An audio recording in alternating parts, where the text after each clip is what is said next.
Assalamualaikum warahmatullahi wabarakatuh. Pernah tak kita tertanya, kenapa Makkah yang Allah pilih sebagai tempat ibadah haji, bukan Madinah, bukan tempat lain di dunia, tapi Makkah?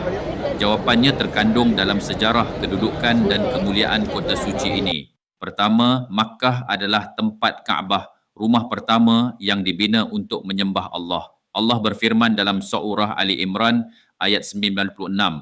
Sesungguhnya rumah ibadah yang mula-mula dibina untuk manusia adalah Baitullah yang berada di Baqqah, Makkah, yang diberkahi dan menjadi petunjuk bagi seluruh alam.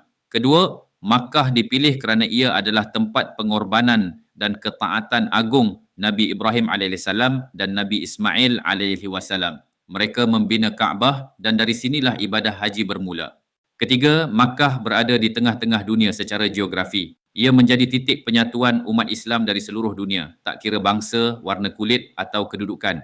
Setiap tahun, berjuta-juta umat Islam menuju ke Makkah, menunaikan haji, menyambung warisan tauhid dan membuktikan ketaatan kepada Allah. Jadi Allah pilih Makkah bukan sekadar kerana lokasinya, tapi kerana sejarahnya yang penuh keimanan, pengorbanan dan tauhid. Moga Allah jemput kita semua menjadi tetamunya di tanah suci ini. Amin ya rabbal alamin. Assalamualaikum warahmatullahi wabarakatuh.